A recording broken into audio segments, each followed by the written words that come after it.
Yes, I think, you look at the fact that there are 31 Democrats in the House Democratic caucus who won election in districts that President Trump won. And so those folks, the majority makers, if you will, because those are the people who allowed the Democrats to get the majority, they are going to be under pressure, increasing pressure, if this impeachment proceeding does go through, to show that, yes, they may be impeaching the president, but at the same time, they can actually get things done. And so there was some momentum around the USMCA. It's not necessarily a slam dunk, but I think I would argue that there is going to be more pressure, especially among those centrist Democrats, to show that they can get done. And the USMCA is sort of low-hanging fruit. And then the other side to that, the counter argument is that the last thing the Democrats want to do is give the president a crowning achievement of any sort. Of course. And that has sort of been actually my argument for a while, is that why would Speaker Pelosi especially force Democrats to take sort of a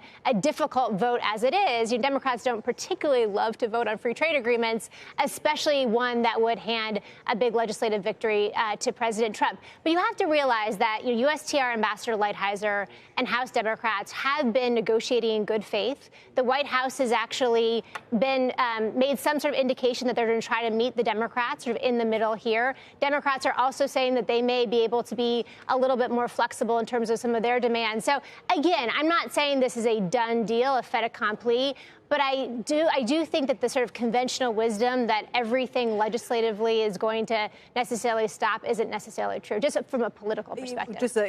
I put that theory to former Senator Judd Gregg last week, and he said, there's just no way. I've sat there. There's no way that anything else gets done because this just takes up all the oxygen in the room. So you're right. Strategically, it would seem like this is the perfect way to say we're not just blocking the whole agenda.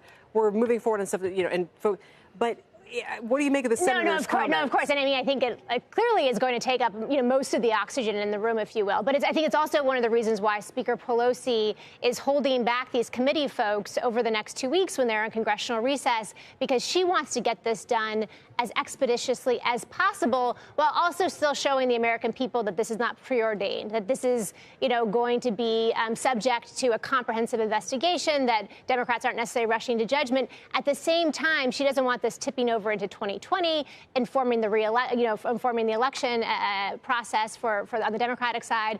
But also, I think she also wants to leave some room for some legislative wins as well. I would think, too, there might be another argument here in favor of moving the USMCA forward, and that would be the alternative could be worse for Democrats and Republicans. In other words, they don't move it forward, and the president says, okay, I'm tearing up NAFTA. Right, exactly. Yeah. Game, set, match. Yeah. We're done with that, which might be a worse outcome, so that could indeed and of course, and as you know, Tyler, the withdrawal, if President Trump says, I'm moving forward with withdrawal, that then starts a 6-month grace period, at the end of which President Trump actually doesn't have to withdraw. So in some ways, it's a perfect thing for him to do. He can try to withdraw, say he's going to try to force some action on it, but actually at the end of the day, not necessarily follow through with his threat.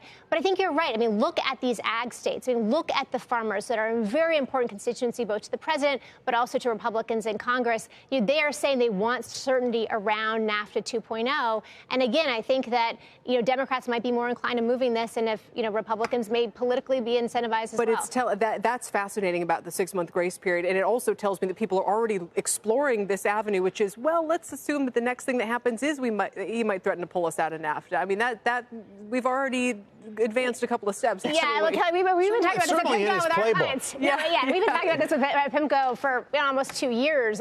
Just because, again, he first of all, he thinks, and I think there's some justification to this. He thinks that his tariff threats have worked, that they brought folks to the negotiating table. He's, brought China to the negotiating table. He would argue that he's gotten a better NAFTA agreement because of it.